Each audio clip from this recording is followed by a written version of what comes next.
grab, and he's going to be sacked.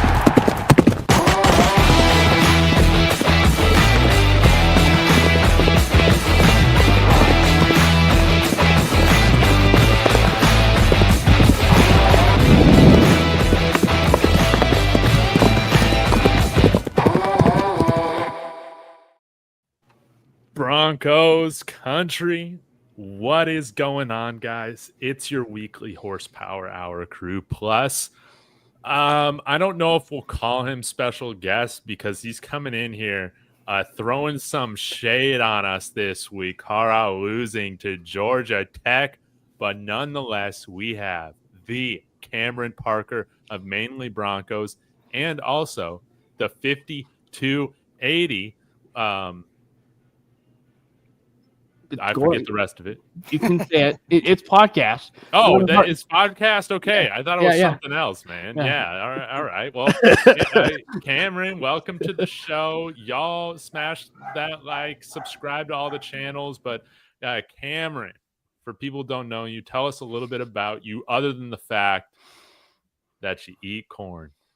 I do like corn, and I actually, admittedly, did like the Kansas City corn. When we were there. So I have to get that off my chest. No, it's obviously been a Broncos fan my entire life. So I at least have that on the good side of me. Nonetheless, obviously I'm into podcasting and stuff like that. So we do a couple podcasts, obviously, as you just mentioned, 5280 podcast over there on the MHRT network, and obviously Mainly Broncos, which we are streaming that over on the Mainly Broncos YouTube channel. So make sure you subscribe for that. But yeah, I mean, really pretty straightforward for anybody that, that knows me. So, I mean, really, I guess the one, as you alluded to, the one part maybe people haven't figured out just yet is that I am a Nebraska Cornhuskers fan. Oh, my God. Hence the, Colorado lost to Georgia Tech, name tag over here. So, Well, I'm really curious, Cameron. Is there anybody that you like to low key like dress like and act like and try to imitate like, kind of like your quarterback does, or is that just a weird Cornhuskers thing that you guys do there? Growing up, I really do resonate with what Dylan's doing right now. Because when I was a kid, I really wanted to be Ken Griffey Jr. The key there is kid. The key word there was kid. You know what I mean? So when you were a grown ass man, did you ever weirdly impersonate people, or would you? I don't know. I mean, I'm just genuinely curious. I don't know, because I feel like it's a little bit strange what Dylan got going on there. No, I would every once in a while still, impersonate, Ken Griffey Jr.'s, batting stance swing. But I will say nice. I didn't localize it to just Ken Griffey Jr. For anybody that doesn't know, like I was a big baseball fan growing up, so I wasn't just impersonating like the Ken Griffey Jr. batting swing. I was impersonating like all the Rockies batting swings and stuff like that. So it's just been like a big thing. But obviously the Dylan Raiola, Patrick Mahomes, stuff is a big talk of the town. I will say though, the one thing that was it really made me throw up in my mouth was when we were at the Kansas City Chiefs Stadium, Arrowhead, for the Nebraska and Cincinnati game. Like there was, I kid you not, like there was a Raiola Mahomes jersey. Like someone actually had a jersey of like Raiola and Mahomes on the back of the jersey, and at that point, it made me want to puke. Well, I think it's just the beginning of it, man. But yeah, okay. Lastly, before we finally get into the show, show us the shirt you got on, man. Oh, the was it the homage T-shirt of Terrell Davis, the famous salute. Yeah, that looks great. Nice. You can buy it at the homage website. Yeah, it sounds like we need to get you a deal. And here you go. I got you a little. I got this to support the store. just as long as you don't start dressing like Terrell Davis and impersonating everything that he does, you'll be great. You'll be doing well on the show. But I can do the salute though, right? Like, of course you can. That's universal. That's allowed. I like to think of myself as like white Stephen A. Smith. So Oh wow, wow, that's a whole different. yeah, I was gonna say Skip Bayless, but that's I'll take white Stephen A. Smith. I was gonna say real quick. Oh yeah. I went to film school at Colorado, and they had a really good film school, and I didn't realize Nebraska was a method acting school, which is new to me. So that's cool. yeah. Sometimes you gotta impersonate other players, I guess. To be You gotta be the ball to see the ball. Is that the expression? Anyways, shout out to Eli throwing $5 over to Mark's channel. I assume saying last horsepower hour before the start of the season starts, fellas. Hope you get your reps in. The season is here, so let's dive into it. We've been teasing people long enough. We already got 104 people watching this show. It's going to be the largest show in the history of shows. So smash that like, get in the comments, and let's go around. Give us one hot take you got coming in to this season. Nobody wants to follow up Kodiak, and so we're going to start with Kodiak. So we all got to follow him, man. So start us off, and we'll work our way down from Mark and around the horn. Listen, guys, I came on here in February, even before we had made all the personnel upgrades to our team in free agency and everything like that. I came on my show. I guess you could say I was kind of impersonating Shannon Sharp, but I was just throwing out a hot take, and it looks like my hot take is going to come to reality because I came on my YouTube in mid-February, and I had said that Troy Franklin would go for 1,100 yards. And this is at a time where he was still posting stuff on his Instagram that would make you think he was in high school. He was posting those dirty mirror selfies. He was posting those gym bathroom mirror selfies. And I remember in the Discord every day, Mark was like, I'm not too sure about this guy. I don't know what he's doing. But guess what? Since he switched from number 16 to number 11, yes, he now has 11 on the back of his jersey. So you add 2 more zeros on the back of that, and that is how many yards he is going to have this year. I've been saying all offseason that nobody on this team will benefit from having an actual run game, from having a real tight end, other than Bo Nix, more than Troy Franklin. So that's what's going to happen this upcoming year. Troy Franklin, not 900, not 1,000, but 1,100 yards this upcoming season for the Broncos. Sticking by it. I like it. All right, He did Mark. call it, man. Yeah. He did, man. So shout out to Kodiak for that. It's looking like it's actually a realistic possibility. I think for me, man, my big hot take, and the tough thing about it is this: it's like what's a hot take? But I think for me, it's got to be that we are going to be a top 10 rushing offense this year. Oh, yes. I really do. I think that listen, myself included, I'm really worried about this run game, about what it's actually going to look like. People always talk about preseason this, preseason that. I don't really look at the preseason as being something that's very serious, but I will take Sean Payton's word when he says it's going to be improved. It's going to be a lot better. And I believe it. I think we're going to be a very, very good running team. I expect for us to be one of the best in the league at running the football. And I think that's going to be the biggest key to the Broncos having the success that they do. So the RJ Harvey, J.K. Dobbins combination is going to be nice. I think you're going to see a lot more Tyler Bidet at some points of the season. When RJ Harvey inevitably J.K. Dobbins has to inevitably miss a few games. But I'm excited about this Broncos run game. I think that we're going to be really, really solid. And maybe it's just me being really optimistic because it kind of has to happen. But I'm really looking forward to see how this team's going to be running the football, man. So pumped up about that. Yeah. It's going to be a beautiful thing. Jeremy, what are you looking for this season? You got a hot take? I don't know if it's how hot it is, but I think Jonah Ellis is getting double-digit sacks this year. Oh my God! I like yes. it. Well, does that mean we'll have 3? That could be 3. double-digit Yeah, I don't know about Cooper where he's going to end, but Benito for sure, and then I think Ellis is going to get to 10. Yeah, I'm just excited to see this offense evolve, and if the only thing left to do is get a number change for RJ Harvey. Just get from 37, get 4. You could even go with, I don't know, you could even go like in the teens somewhere, but or like 25, 24. That would look good. But 37 is just not going to work. So let's do that. But yeah, no, man, I'm hyped. I mean, this is the last Monday without football for a long time. Oh, so thank God. you gotta Thank love God. Hey, that. how about number 7 for RJ Harvey, right? I don't think that's allowed.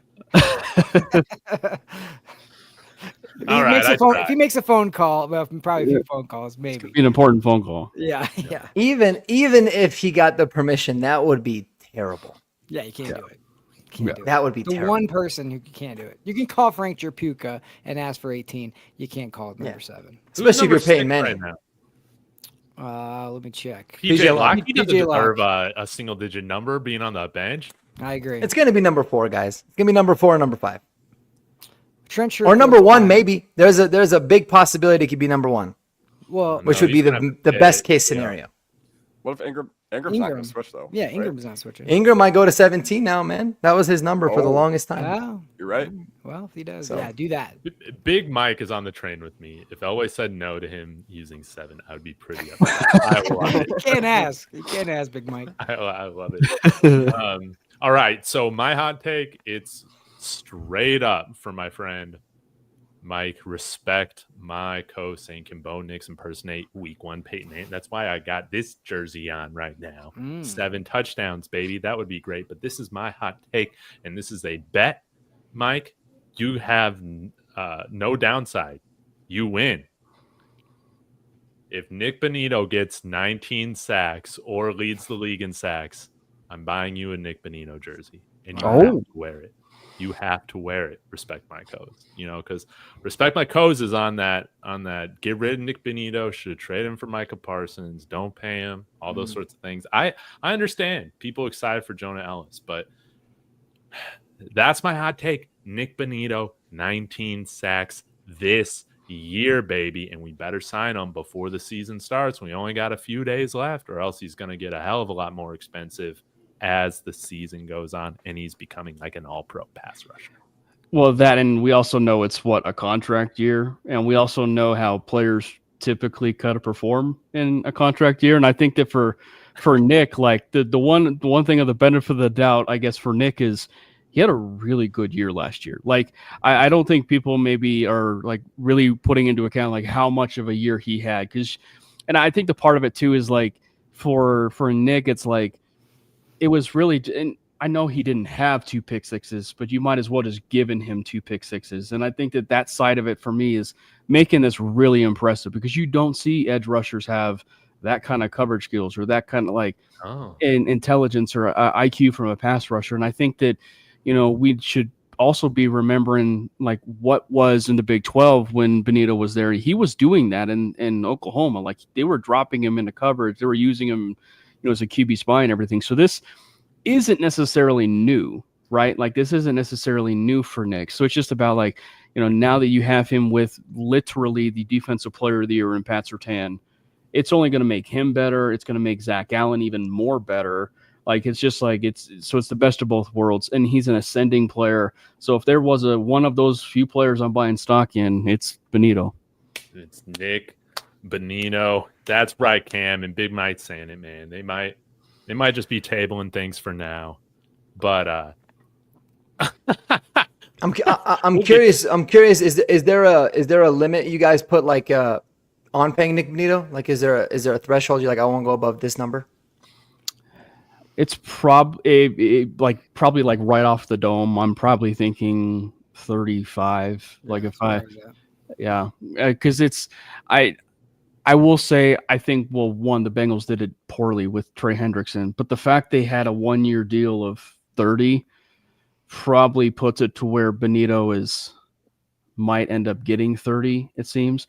But I mean, like we also have to remember this is the Broncos we're talking about, the Broncos front office, and so as much as we're thinking about a deal of between 30 and 35, they could get it within our range of what we're expecting or what we want, if you will, for a player, and really kind of up his guarantees a little bit. I mean, we were expecting Sutton to get, right, like somewhere between 20, or wanting it somewhere between 22 or so, 24, and we got necessarily the APY that we wanted, if you will. So I think it'll all work out.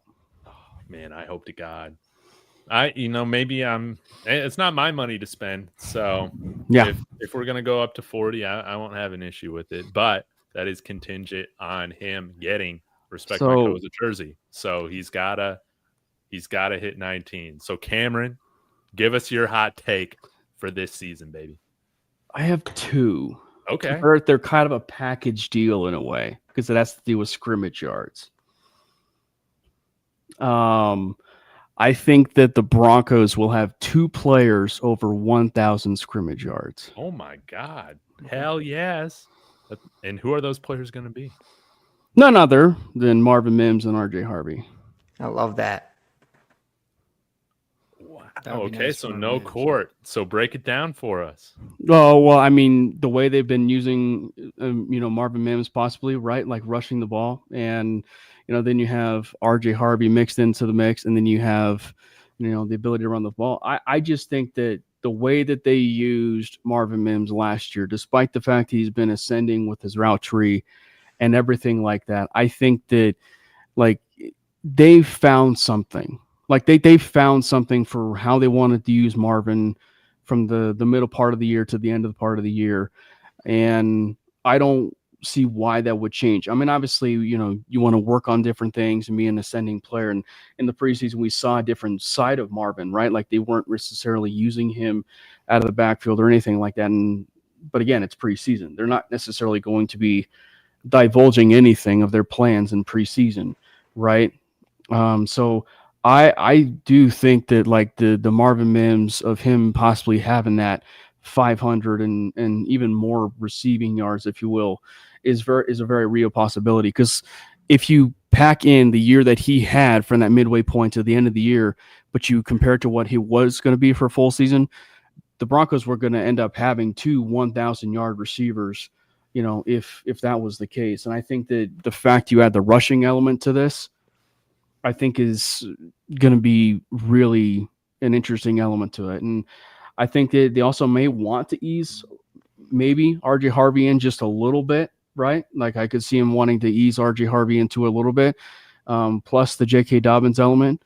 So I don't know. And I think there's the other side of it too for me where I don't trust Jaleel McLaughlin, and the opportunities that Jaleel had and with what the Broncos were doing with Marvin Mims, those are theoretically Jaleel type snaps, right? Like, and it's very obvious who offers far more to the table. If you're asking me between Marvin Mims and Jaleel McLaughlin, it is undoubtedly Marvin Mims over Jaleel McLaughlin with that. Wonderfully said. I would be thrilled if we get 1,000 yards from RJ Harvey and Marvin Mims. I love this. Now, I think you commented a little bit on, J.K. Dobbins having a role in this offense. Steve, so who are the new signings this week? Have we made new signings yet?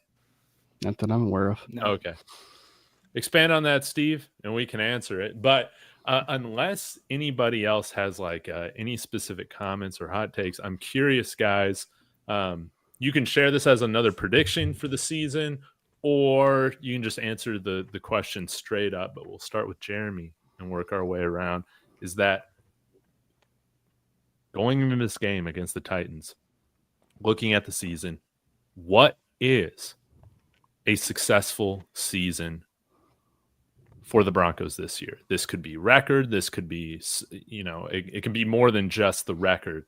But I'm curious how you guys are defining success this year when I think across the board expectations are raised as compared to coming into last season.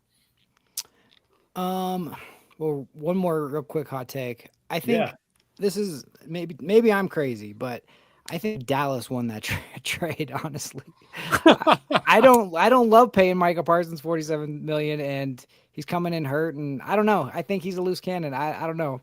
I think they're going to screw it up by who they draft, but like if just the assets itself, I actually think they won that trade.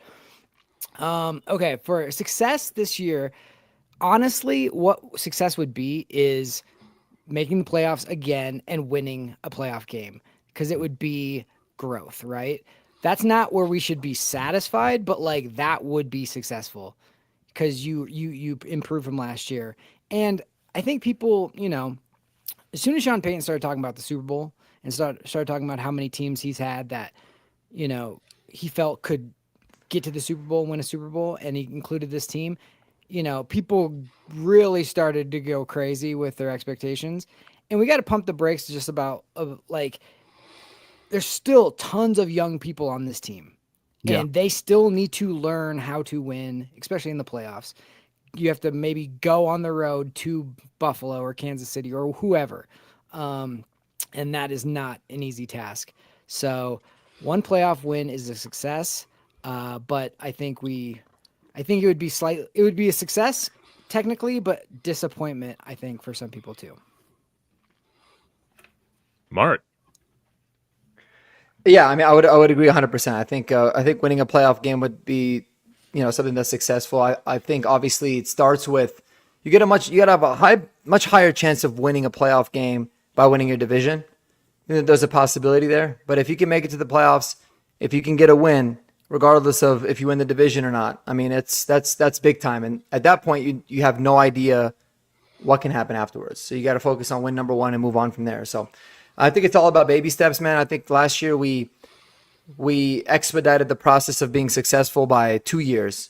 I think we were 2 years ahead of schedule. Yeah. So if you can continue on that growth and win a playoff game, I think that would absolutely be a successful season. Yeah, I think to just echo that sentiment. I think that, when 10 plus wins, get into a playoff game, and if you can win that playoff game, you're in good shape. I will say it's also about progress, right? Like we're talking about progress. So in terms of forecasting the future, we're hopping in a DeLorean, we're going to the future. The Broncos are in a playoff game. Obviously they got their butts handed to them by Buffalo, right? But let's just hypothetically say that they're almost in that same exact situation this year, and it's a Buffalo game, but it's not a 31-7 loss that they encountered, but it's rather a 31-28 loss. So I think that progress is also about what you're showing to end that playoff game and not being too big for the moment. So I think that, for me, obviously winning a playoff game is major for the growth. But I think just the simple fact of you're in that playoff game and you clearly have shown that growth from when you were there to when you are now. And you've clearly shown that, you're not big, you're not too big for the moment. Mm-hmm. Well said. Well said. Kodiak.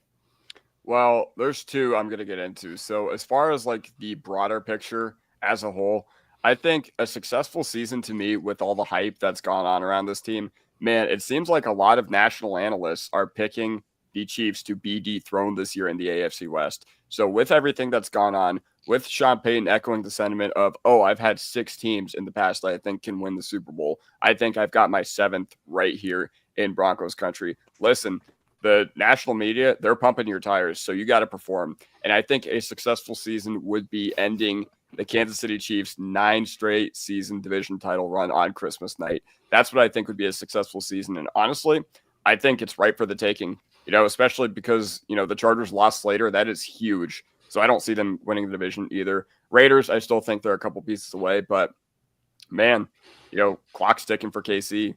They're getting older. Jones getting older. Kelsey doesn't really care about football that much anymore, I don't think. He's engaged now. He's totally checked out. Are you serious? He got engaged, David? Oh, I didn't. When did that happen? Yeah. Yeah, literally. But that's how I'm feeling about the Broncos. I'm thinking, everything comes to an end. And if you can't do it this year, then honestly, I don't know when you're going to be able to do it. That being said, what do I think would be successful for the Broncos as far as their growth? I felt like they were not opportunistic enough last year against good teams. Okay, what do I mean by that? We had a lot of one-score losses to very, very quality teams last year. And hey, maybe if things are different last year, maybe if you can run the ball and sustain your offense, maybe you take that second game against the Chargers. If you can run the ball, maybe you get overtime handled against Cincinnati. So I want that offense to come out with more of a killer instinct. I'm not worried about the defense against bad teams, but I am a little bit worried about them against good teams, especially if, Greenlaw's health is up in the air. But I think week 4, week 5, he'll be completely fine. That being said, that's how I'm going to measure success from the Broncos, is winning the division and then just being more opportunistic on the field. We can't go 3-and-out at the second highest rate in the league again, like we did in December last year. No. We have to have one of the best short yardage, most drive sustaining offenses, and that complementary football is going to be what gets Denver over the top right there. Oh man, Kodiak, you took my take like right away from me, man. I wanted to talk about how, yeah, our offense needs to be much more efficient. We can't have all these third down or 3-and-outs starting these games, slow starts on offense. I think for me, people are saying temper your expectations with the offense. I still want to see this as a top 10 offense, like with the weapons we got. And I think the biggest question mark, of course, is going to be this offensive line in the wide zone scheme, and how much patience do we have in developing that? Can Ben Powers do that? We'll find out. Is Luke Wattenberg going to be worth an extension coming up? But yeah, I want to see this offense carry some of the weight this year. And in addition to that, the other thing that I want to see, dude, is that we don't let ourselves get Harbaugh'd this year.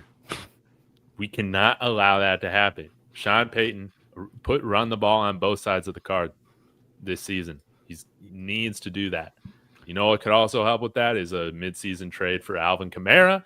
But I know that I'm in the minority on wanting to see that move happen. But I just want good players, baby. I just want good players on this team.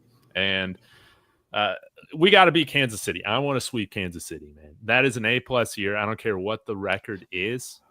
But if we sweep KC, baby, I think then we go and win the division, man. Well, I'd say at the very least, the Broncos have to be in division 4-2. They have to be in at the very least 4-2.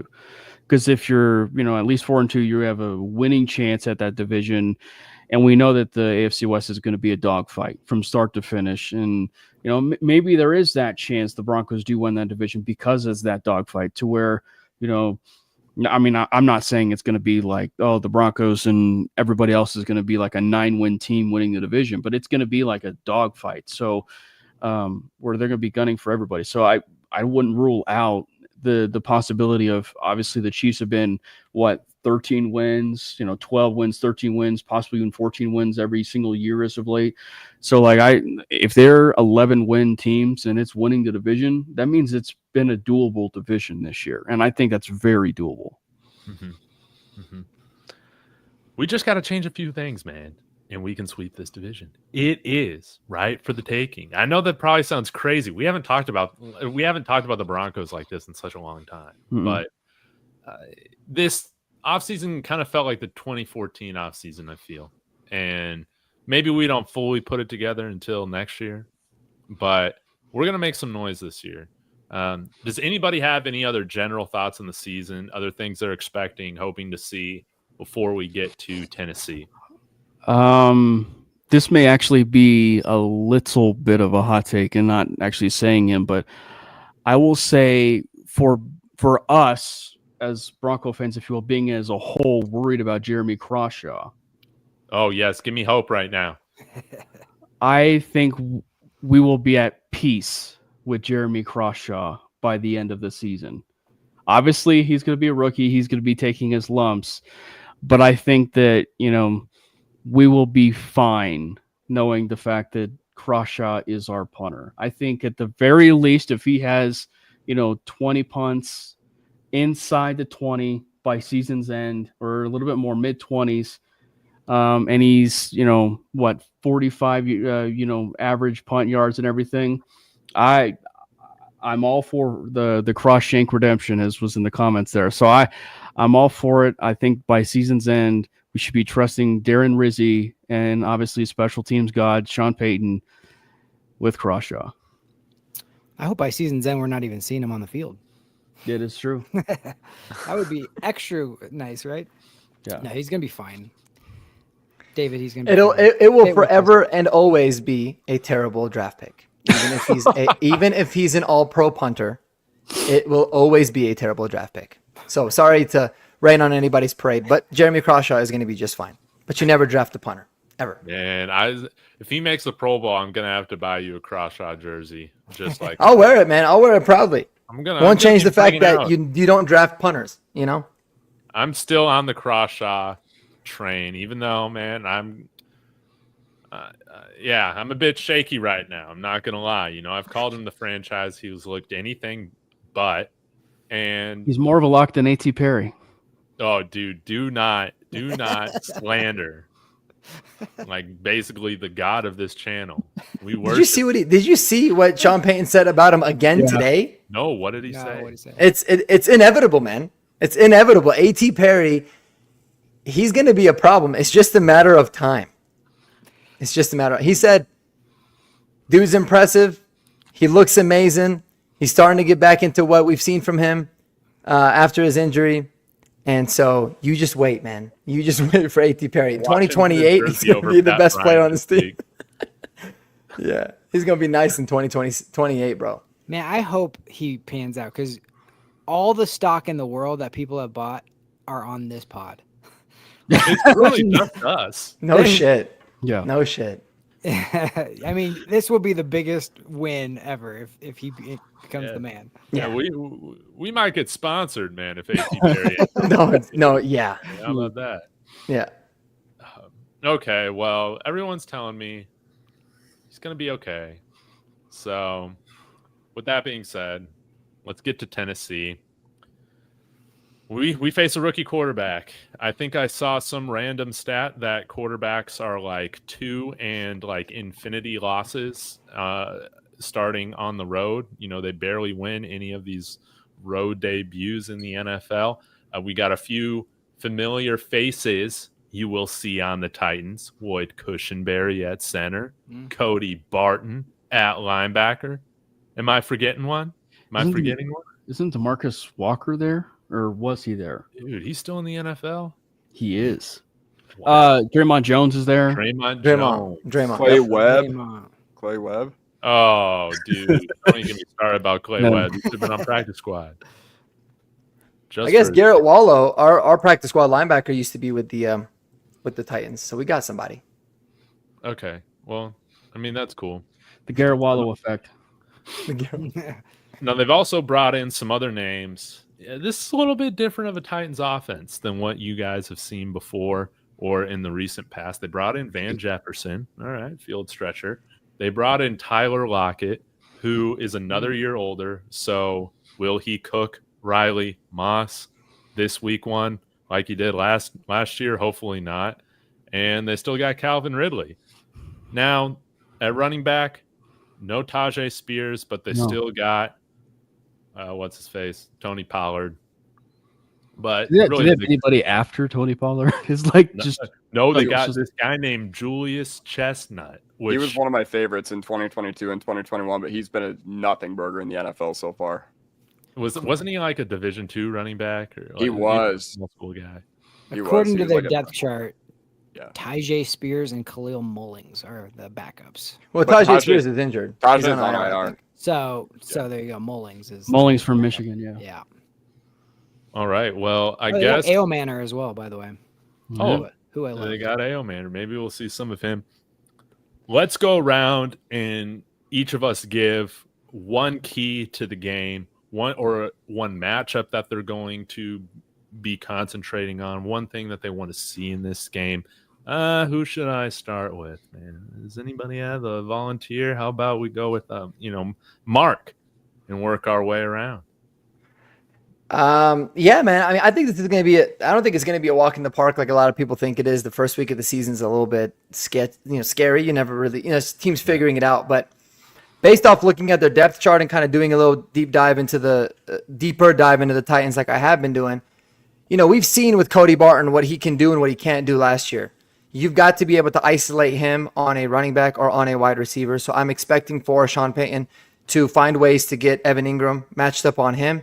And if that's the case, Evan Ingram should have a field day against the Titans. So that's a matchup that I really like. I think we should keep an eye out on because, you want to be able to try to get Cody Barton into coverage in any way possible. So get creative with the way that they utilize Evan Ingram or RJ Harvey, J.K. Dobbins out of the backfield. and I think we could really, really win that. So that's going to be a big one for me. Beautiful. Jeremy. I'd love to say we could run the ball and that set that tone. Tavondre Sweat and Jeffrey Simmons in there is going to be tough. So Bo just needs to do his thing. He needs to get to get him a couple of easy ones early and get him comfortable. I think he'll be fine. And just let these edge guys just get to Cam Ward. Let him hold the ball a little too long. Somebody come from behind, get strip sack, and we should be off. So, if for some reason Cam Ward goes down, it's also Brandon Allen behind him. So we It's a blast from the past. Yeah, there you go. So that could be a reunion as well. No, I honestly think it's going to come down to our pass rush. And if we can run the ball, I think we'll be fine.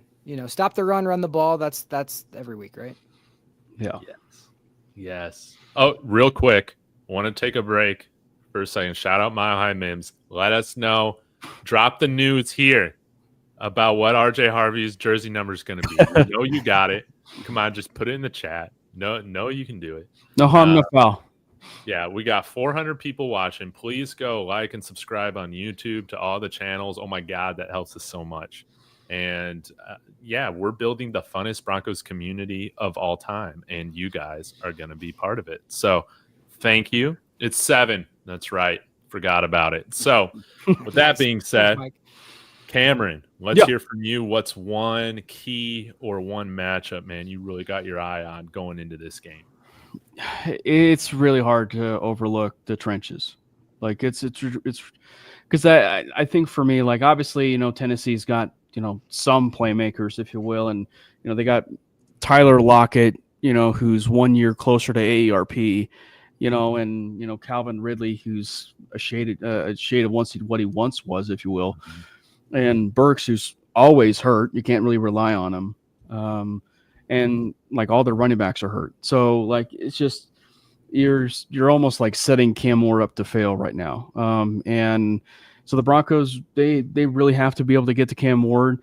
But for the Broncos offensive line, they have to be able to neutralize Tavondre Sweat and Jeffrey Simmons. And, and I just think to talk about like the Ben Power stuff and Luke Wattenberg. It's like they struggled in preseason last year. They struggled in preseason this year, but for some reason they were, a more cohesive unit, right? As for the offensive line goes last year, basically being in the top 5 necessarily for an offensive line. So go out and prove it. Go prove that you're the top offensive line. Set the tone. You're at home. Be able to run the ball consistently. If you're able to do that, you're going to be open. You're going to be able to open up a lot of gaps for Dobbins and Harvey that way. And then on the flip side, create some pressures on Cam Ward. Make his life a living hell. Like if you can, sack him more than 5 times in this game, you're going to be creating a lot of opportunities for either turnovers or opportunities for the secondary to take advantage. And I think that maybe to a part of that is I think that we get exotic blitzes from Vance, that they're going to be sending the absolute pressures, if you will, at Cam. And I think we get a Jahdae Barron sack in this game. Ooh. I would like that. Love it. And the new number 23. Mark, how'd you feel about that number change, by the way? You're a number. Oh, it was 10 out of 10, man. I felt like that was, once Estime was gone, made a lot of sense. I loved it. So happy that one's done. It's crazy, man. I don't know how this NFL jersey number guy on Twitter, shout out to him. I love his Twitter handle. I don't know how he gets this news before anybody else. Like, I didn't see anything anywhere. Like, Jahdae didn't talk about it. The Broncos didn't announce it. Nothing. He just called it and it was correct. So I don't know how he does it, but kudos to him. But no, Jahdae in that 23 is going to look good, man. I agree, man. All right, Kodiak, what are you looking for? Man, I just got to piggyback off what Cameron said because that's what gets me so hyped up about this game. Okay, Cam Ward, you are not in Miami anymore, okay? You're going to be in Broncos country, and I hope you packed more than a playbook because, honestly, you might need something to deal with the altitude sickness that you're going to get when 76,000 people are stomping their feet and your team is on the field on 3rd down. and you can't hear anything, you're going to get stadium pulsed, okay? I was in Boulder on Friday night, and I got to see Haynes King absolutely shaking on the first Good game. drive. Yeah. I got to see him shaking on the first 3 drives of the game. That being said, it's not going to end for Cam Ward like it did for Haynes King, okay? You know, he went number 1 overall for a reason. He's a pretty good player, but here's the thing, Cam. You have not played against NFL caliber talent yet, and you have not played against the league's best defense. So Broncos country, we don't whisper. We don't whisper. This ain't the ACC. We roar. And you're going to walk into a city that's going to make sure you feel the effects when the game is all said and done. So that's my number 1 matchup. If you are headed to the game like I will be on Sunday, man, you got to be stomping your feet. You got to be yelling your head off when Tennessee's on the field because you want Nick Bonito and Zach Allen to absolutely destroy this guy. And honestly, you take care of business defensively, doesn't matter what you do offensively. You know, last QB to win on the road in week 1 was Sam Darnold in 2018. Last rookie QB to win on the road. So make that of what you will. Broncos country, you ready for Cam Ward? That's all I have to say about that. Beautiful. Again, man, that's tough to follow up right there. Where are you going to be sitting for the game, Kodiak? Good question. If my dad doesn't sell the tickets, then I'll be in 135. But if I have Probably should have led with that first. yeah. But if me and my friends have to buy on Game Time, last minute ticket app, use my referral code once you sponsor me, they're probably somewhere in the 500s. I don't know, but we'll see. Man, I love it. Yeah, Kodiak's dad's not selling the tickets, by the way. We would hate for them to take away his season tickets because he's reselling them. We would absolutely hate that. That would be a crime. I'm going to go with D. Wills here, talking about establishing a run game. This is very, very important. Sean Payton, I said it earlier, right? Run the damn ball on that play call sheet on both sides so you don't forget it, man. You got RJ Harvey. You got J.K. Dobbins, who is now indestructible, all right? Run the ball with these guys. Take some pressure off Bo. Bo doesn't need to play hero ball. I just want to see Bo play within the offense. I don't want to see him forcing things because we should have a really good run game to complement what we got going on the outside and with Evan Ingram and all that. The one fear I have this season, and we've seen it at points like last year, where Sean Payton's like, oh, man, I got Bo Nix. It's time to prove everybody wrong and prove that I am a genius, and we're going to throw this thing all over the yard, man. Sometimes it doesn't always go as according to plan with Sean Payton when he gets overly aggressive, man. So I think just please look at RJ Harvey as our new Clinton Portis, baby. That's the only please, God. Please, Sean Payton. Understand. Nah, you don't got Alvin Kamara. You got Clinton Portis. And you can acquire Alvin Kamara before the trade deadline when the Saints are looking to get off of him. And then we can have the best running back room in the AFC West in the NFL. But just run the ball. Please, God. Please run the ball. For him to be Clinton Portis, they would have to release a certain safety for him to wear 26. Well, this is what's happening because we're signing JT Gray. We're gonna sign him, right? I did a video on it. Yeah, he is. He's gonna get signed for sure. Yeah, dude, this guy's way better than Devin Key. We can hide him on the practice squad. And Cam, I don't know if you've caught this, but I'm a firm believer that 26 should only be worn on offense post Raheem Moore. This is ridiculous.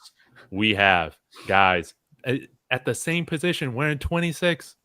This is crazy. Yeah, the only thing with the JT Gray stuff is like it is such a weird thing. Like it's a weird cut. It's why they do it now? Yeah, like it's why the they Saints, do it, man.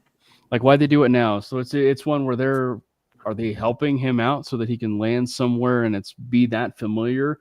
So it does beg the question, like, is he going to be signing with the Broncos here? My only thing there is like, and me and Andy were talking about it, today, but it was just like, you brought over Sam Franklin, right? Like you brought over Sam Franklin, who was probably supposed to be that JT Gray. and they value JL Skinner, like they value JL Skinner over him. So they clearly value Skinner of that special teams unit. And I'm not saying that they can't have another body there, but I just think it's interesting because it's one where. Is it too early for them to add to the room? I don't know. We all know that the 53-man roster is not set in stone because it could be completely different than it is now than it is in Week 18 of the NFL season. So I don't know. I do think it's a very weird release though by the Saints. Did you see what Alvin Kamara tweeted after that? Yeah. What did he tweet? Just like WTF. WTF, literally that. Dude, this guy should have demanded a trade immediately after he signed that extension. Yeah. Get that money and then ask out. That's what he absolutely should have done, man. Yeah. I see Respect My Coach talking about UCLA. See, the problem with that is that the UCLA team sucks.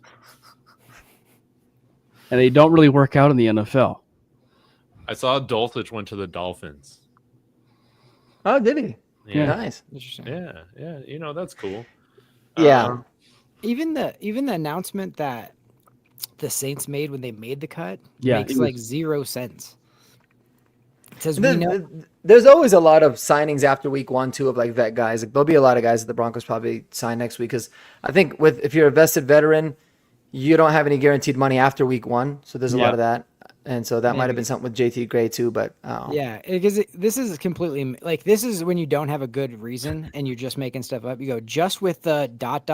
roster management part of this thing over the course of the season and throughout the next few weeks. There's a lot of challenges associated with that. It was really tough one for this to do. It's like, so why would you cut? Yeah, so why would you cut him? Yeah. Specifically now, like doing it like I don't know, sometime in a week earlier when you cut downs. Yeah. Very weird. But this guy, JT Gray, 14 solo tackles, 7 assisted tackles just last year on special teams. Very elite. That doubled the amount that JL Skinner had last year. Double. Yeah. Actually, I think it might have tripled the amount total if you count his assisted tackles, man. The guy's insane. So bring him in, cut Devin Key. You can keep Skinner, man. That athletic freak. You can keep him. And I don't know. What do you guys think of him in preseason? Did you feel like he got any better in coverage?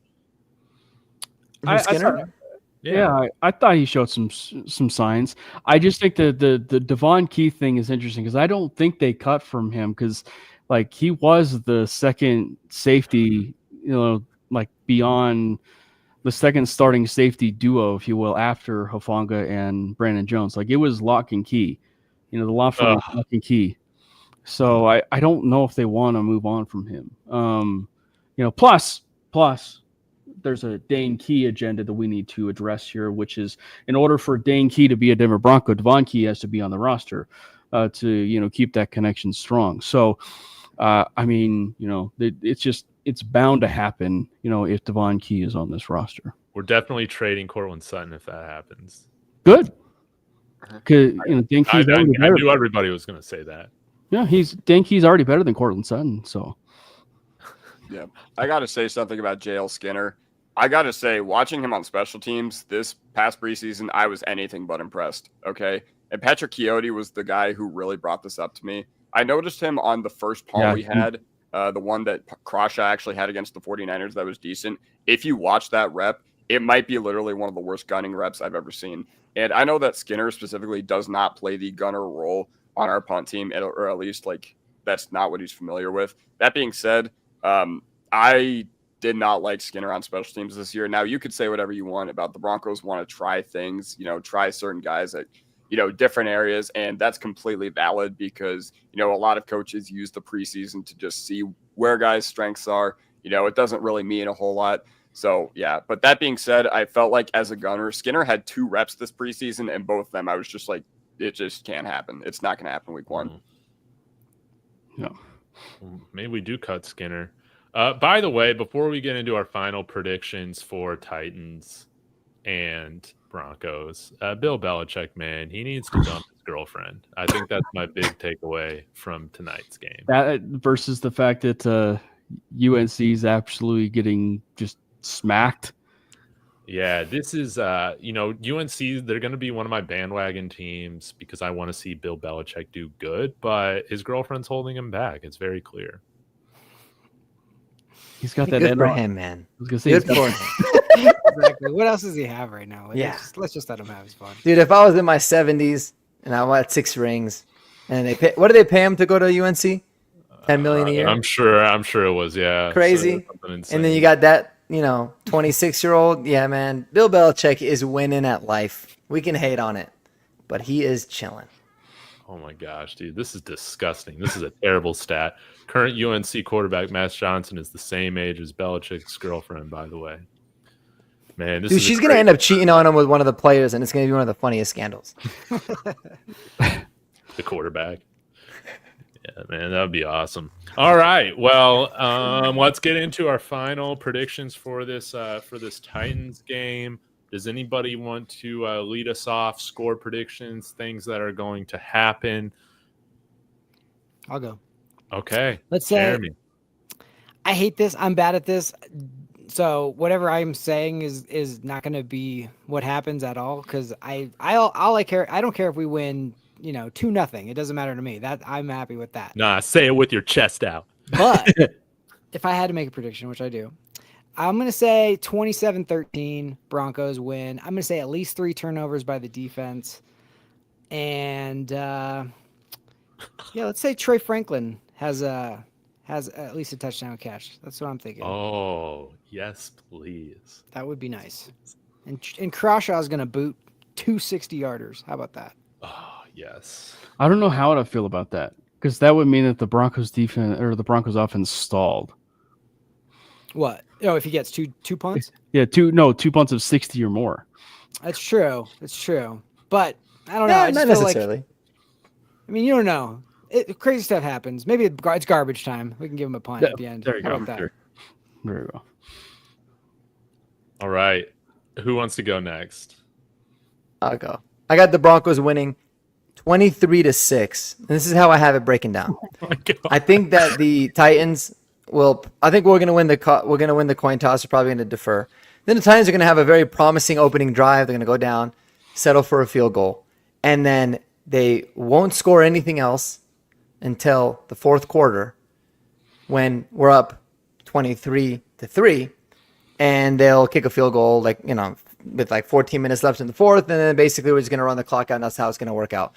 I do expect for it to be one of those games where the Broncos offense might not look all that great often, but I just think our defense is going to be way too much for them, for the Titans. It's a tall task, man, for Cam Ward. So I like us winning 23-6, but that's not my official prediction. I'm gonna put that out on the channel probably later, but I think something along those lines is about what I'm thinking. Beautiful. Beautiful. Cameron? I'm liking the 27 points idea. I will say 27. I will say 27-13. I'll say 27-13. And I think that as I alluded to earlier, Barron will get a sack in this game, and I think that the Broncos will have 5 sacks or more in this game, and there will be a pick 6 in this game. So I think that one of those pick 6s will not be Pat Surtain. Yeah. I think it'll be the White Shadow himself, Riley Moss. Oh, Nice. yes. That's what I was hoping you were going to say. Yes. The White Shadow. I love that nickname. Did you just coin that, Cam? Sadly, I have not. I did not coin that, but I am working with a graphic designer to make Riley Moss as a Mortal Kombat character. Named the White Shadow. Beautiful. Well, that was a television show back in the day, so. Oh, White Shadow. Oh. Yeah. I mean, it was before our time, but it was a television show, in the 70s. All right, Kodiak. I'll follow you up. All right. Well, honestly, I don't have anything fancy or creative to say other than I think Tennessee does get strike once in this game, but I think that's all they do. 24-7 is what we're going to be dealing with. And as far as if we're making pick six predictions, I mean, Karene Reed, how about it? You know, Sean Payton has already said that Alex Singleton and Dre Greenlaw are going to be, they're going to be limited in how they're deployed. I don't think they're going to be inactive because we would have probably heard about that because I think they would have, already come out and said something had they been that concerned about their injuries. And Greenlaw could have played in the preseason finale against the New Orleans Saints. That being said, I mean, Karene Reed and Justin Sternad, I expect to see a lot of them because they want to be conservative with how they deploy these guys. Therefore, Karene Reed is going to show exactly why he deserved his spot on this 53-man roster. And I think he was literally the 53rd guy that they were choosing between outside of the two defensive linemen that they had to decide between when they ended up keeping both of them. So I'm going to go with Karene Reed, fumble 6. Why not? Why not? I hate to break it to you, Kodiak, but I think he's going to be an inactive, man. Yeah, probably. I think it's probably going to be Lavelle Bailey. Oh, okay. But that would be awesome. Yeah, that would be awesome. But I'd be all about it. Yeah, I'm much more about Sean Payton is not going to put his foot on the gas in this game. I think he's just going to be like, all right, let's get out to an early lead and let's prove that we can run the ball to finish games. I think that's what we're going to do. Okay, I guess if you're going to have a bold prediction for this game, how about we have an 11-minute third quarter drive? Oh, my God. I like it. Beautiful. All right, well, I would like to think that we shut out the Titans because that's always fun, but I'm going to give them more credit than that. After last season, I don't think Will Levis is absolutely terrible. Now, he does a lot of meme worthy stuff. He's out for the year, but I honestly think, man, Brian Callahan, he might just be a bad head coach. This guy might just not be cut out for it, man. I've watched a lot of bad coaches coach here over the last 10 years, and I can kind of spot guys that either got it or they don't. I don't think Brian Callahan has it, man. So, no, you're preaching to the choir because he's also the son of Bill Callahan, and we know that Bill Callahan is not well respected in Nebraska history. Thank you. I think it's very fair to say that Brian Callahan won't work out. And by the way, Bill Callahan actually is the Titans' offensive line coach. So, they're gonna get a rude awakening. What an olive branch from Cornhusker country over here to Buff Nation. So, with that being said, I think Cam Ward runs around, does some fun things, but really Broncos win 24-10, and we come on and we're upset by the offense not being better. I think that's like going to be a thing. It's like, we didn't score enough. But I think that, hey, we're going to see things from Bo Nix. RJ Harvey's going to do his thing. Bold prediction. I really respect my Co's thing he had over here, man. Broncos break the sack record for one game. I don't know what that would be, but I mean, if we're gonna get 70 sacks as a team this year, we need to average at least 4.1 sacks a game. So why don't we just get what's the sack record? 12? Okay, it's 14. That was set in 1952 by the Eagles. So. Could you imagine we get 15 sacks, dude? And we are going to see Brandon Allen if that happens. Yeah. Or even the third string quarterback. Yeah. Yeah. Dude, if we get 15 sacks, man, I don't know. I'm going to have to give away another jersey. At that point, I wouldn't even feel good. I would just feel bad for Cam Ward. They're turn the TV off. This is mean. Dan Moore 7 sacks allowed as the left tackle. That's what it's going to have to be. You're a better man than me because I think Will Levis is a terrible quarterback. Well, he might have been bad, but man, look at that arm talent, man.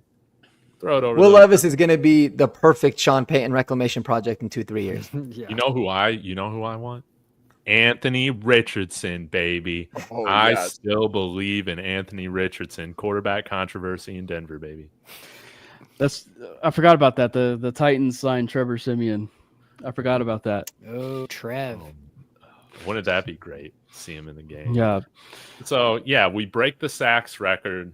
Shout out to Respect My Coach for putting that out there. That would be pretty sweet, man. But we cannot allow a rookie quarterback to come in here and upset us week one. I know we're the biggest favorite week one, but it is justified. And whatever the line is, what is it, like 9 It's points, 8. 9.5, 8 It's swung points? to 8.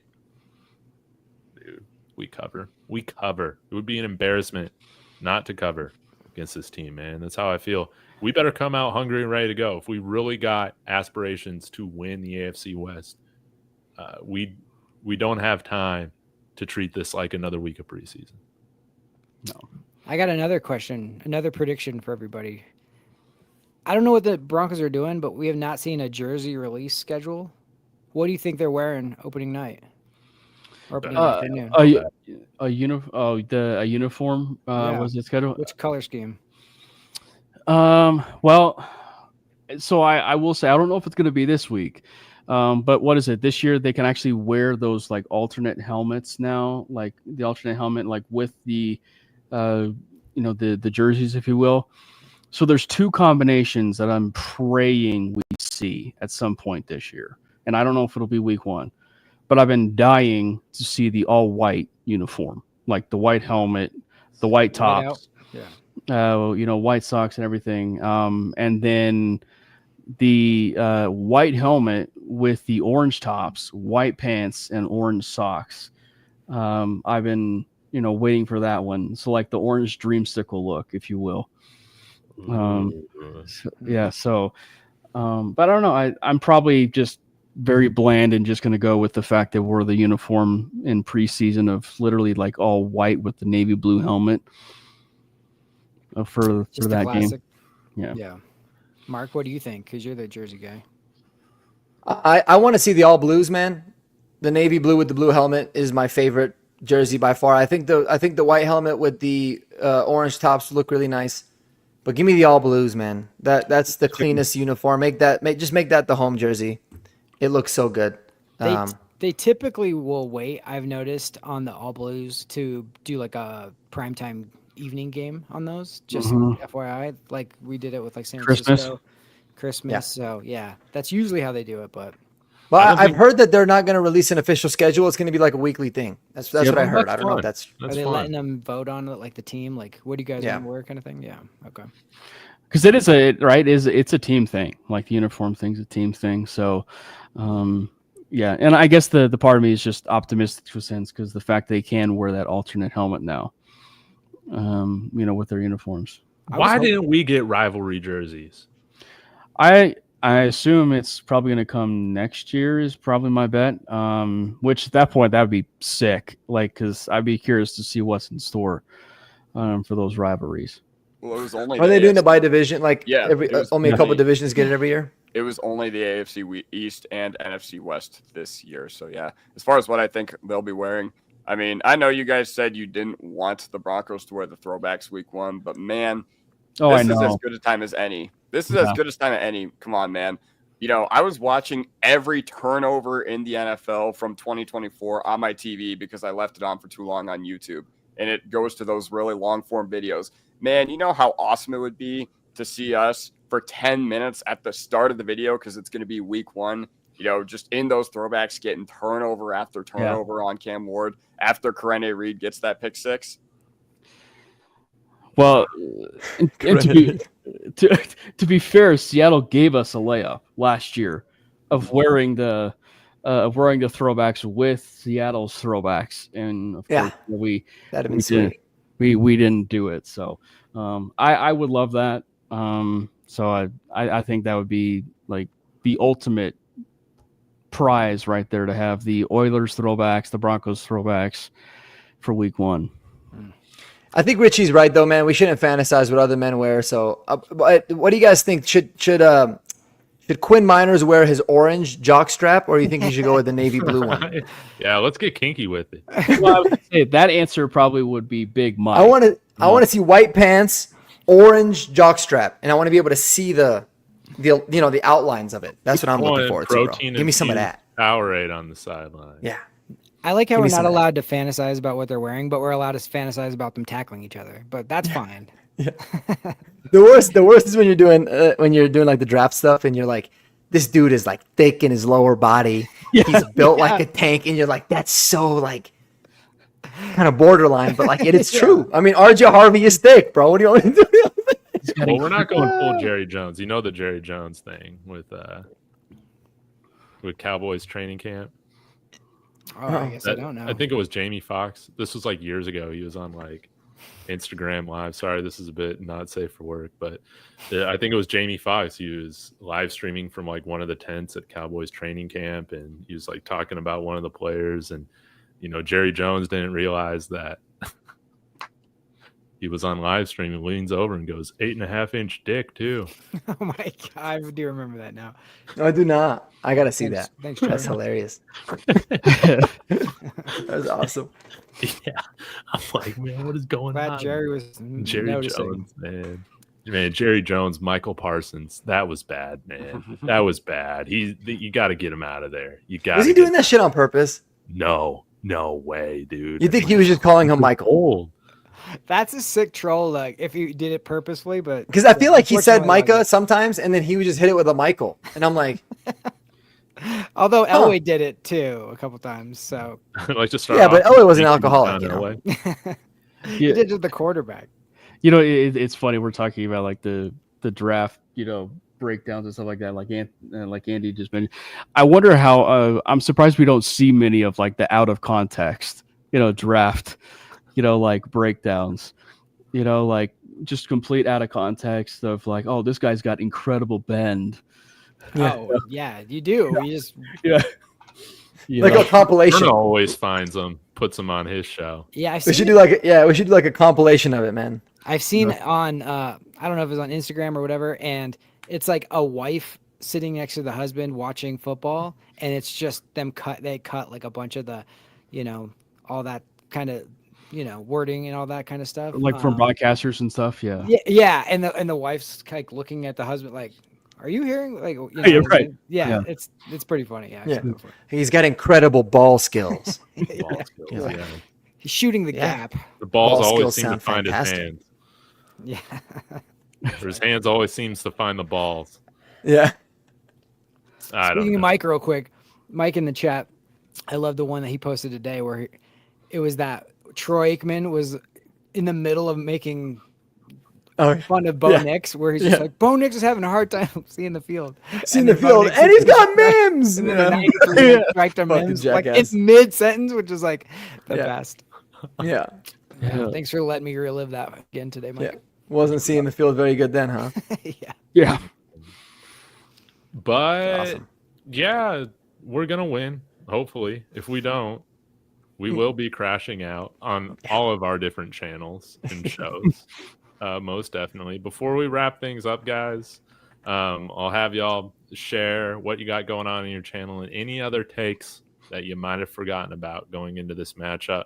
We'll start with Jeremy and work our way around. Oh, yeah. Well, I'm going to try to do the post games for sure. And see, you guys can tune. It's going to be fun either way, because if we win, it's going to be celebrating and we're going to be joking and life's going to be grand. If we lose, it might be more fun to watch me like literally go insane and have my family leave the house. So one of the two is going to happen. But no, I want to do those. And yeah, horsepower hour, man. I love how the fact that we're building. I love We have this. almost 500 people watching this. This is thing crazy. tonight. This is the most successful horsepower hour of all time, and we did it even with a Nebraska fan on here. Which, yeah, that's really saying something. I'm the X factor here. That's what I'm. I don't know. We could have had 750, Cameron. I'm not sure. No, no. Honestly, everybody watching and everybody in the chat, dude, thank you guys so much. This is like exactly why we started doing this, and it's so fun to do this. So we really appreciate that. Mark, Yeah, man, I'm gonna be we'll be talking about the jersey numbers hopefully whenever they come out. I'm excited about that, breaking down the Titans in depth. Looking forward to that as well. And then obviously, we got the horsepower hour stuff. Catch me and Jeremy will be doing a live post game where we're either crying or we're celebrating. So tune in for that. We do it, post game every Sunday or whenever we play, and that's usually always very exciting, but also scary because you don't know what you're gonna get from us. But we'll do some post game stuff. Anybody is always welcome to join those. I send out the the share link on the Discord, and if anybody's in the mood to come in, you can always hop on. But yeah, that's what I got cooking now, man. Beautiful. Kodiak. Well, I am going to be making a game plan to see what we can do against Cam Ward. I'm going to be looking at it from the lens of being a, defensive coordinator. I am going to see what we can do offensively, and I'm basically going to try to build a mock game plan. I don't know when I'm going to release that, but I'm going to be studying the Titans extensively to make sure that we have the upper hand, even though I'm not involved with any game planning for the Broncos or whatever. But I want to take this time to not give any credit to myself or anything like that, or credence to myself. But, guys, David Talks Broncos. There's got to be 500 people watching throughout Twitter, YouTube. I don't know where you guys might be watching. My channel, Mark's channel, Cam's Twitter. Lord knows. That being said, David Talks Broncos, the guy who makes this whole thing work, is 10 subscribers away from 3,000 subscribers before we kick off against the Tennessee Titans week 1. Therefore, there's got to be 10 of you out there that are not subscribed to him. So go ahead and do that right now, and let's get David Talks Broncos to 3,000 subscribers before the season kicks off. Let's bow, baby. Exactly. Thank you, Kodiak. 10 Cornhuskers, preferably. Cam, what you got for us on all of your channels? Hopefully Doc Bravo's not showing up to any of them. Yeah, we may or may not have personally banned Mr. Bravo from appearing on shows, but that's not going to probably stop him creating alternate handles and appearing on shows. But as far as me, I actually recently appeared on the Broncos Europe show. They didn't fly you out. How rude! I know. I offered to buy them some London Pride, but unfortunately, it just didn't work out. But so I was on their show. That should be releasing at some point here soon. Obviously, for mainly, we record every Wednesday. We record every Wednesday at 7:30, and we actually just started our YouTube channel. So make sure you subscribe to our YouTube channel. We obviously still have the MHRT Network YouTube channel. So we're basically, showing on both the MHRT Network channel and the Mainly Broncos, YouTube channel on Wednesdays at 7:30, and then on Tuesdays we do a show called the 5280 Podcast at that was at 7 o'clock now. 7 o'clock now. It was 6 o'clock, but yeah, 7 o'clock now on Tuesdays on the MHRT Network. And I myself am really pushing to get to 2,000 subscribers right now by the end of the year. We're sitting at 1.5. So obviously, with this being the heat of the Broncos season, I venture to guess that we will get there.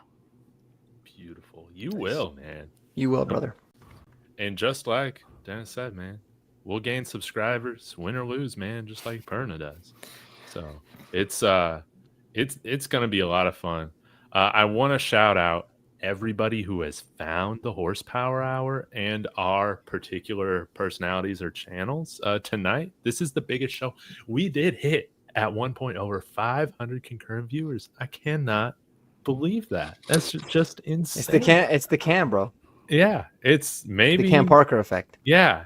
You might be our good luck charm right now, but guys, I just want to say the chat, everybody who has found us for the first time, Angel, first timer here. What's up, man? We had another one here, D Wills. You guys are what makes this fun. We love Crumble Cookies is in here. Was he in here? I think I've seen Crumble Cookies in a lot of other. Has he been in this one? Or I feel like I've seen him in other chats too. He's there every time I want to get a damn cookie, bro. I know Crumble Cookies are my favorite cookie company, and we are looking for a sponsor for Horsepower Hour. I'm telling you, like Crumble Cookie is like a death wish for me. Actually, with where I'm at, like with where I'm living, I have Crumble Cookie in front of me. I have Dutch Bros in front of me. I have Cold Stone in front of me. I have like places that I need to avoid. So the fact that I should say find time to work out is actually the victory in and of itself here. I've never had a Crumble Cookie, but I'm willing to have one if they sponsor the show. It's like a bogasm in your mouth. Yeah, you should actually have one even without the sponsor. Wow. Yeah. They It's a gotta- lot of- They got to it's a lot of- entice me. Yeah, I've heard. It's a lot of sugar though, Brian. Yeah, man, it's amazing. But what I will say, guys, I want to encourage everybody watching. Go in the description of my show on YouTube, this video. Subscribe to all my friends and their channels. We're all putting out content throughout the week on the Broncos. I got a lot coming this week too. My show with Strez on Thursday nights. Lucifer Boys. How can you not want to tune into a show called that, right?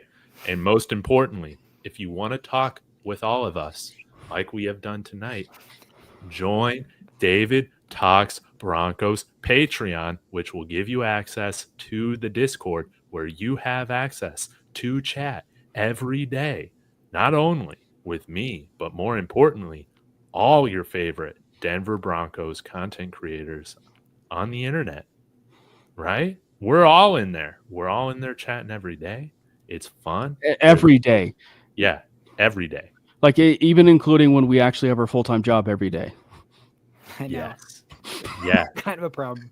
Yeah. It's- And you It's can tell when amazing. we were working because we would Yeah. we just come in after 7 hours of not and then just respond to something from the morning. You're like, oh shit, oops, Yeah, exactly. Sorry, I was actually having to do something today. my bad. Yeah, just catching up on this. And I also do want to shout out. We have made one. If you are a content creator, message me on Twitter or whatever, because I do. If you make videos, I add you for free. We just want to encourage everybody promoting each other, cross collaboration, like stuff like this. But want to shout out all the Let's Talk Broncos crew is pretty much in there, and also, man, why am I blanking? This is embarrassing. From KOA.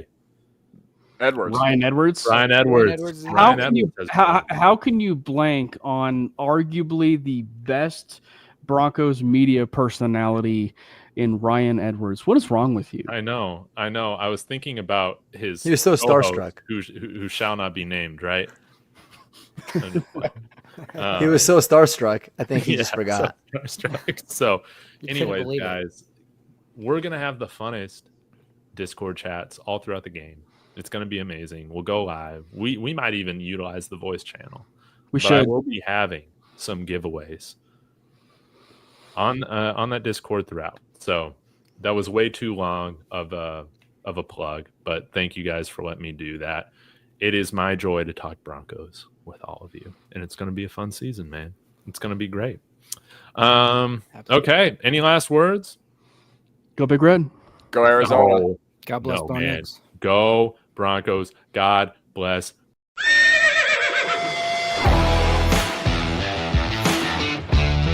God bless Bo Nix. That sacrifice is grabbed.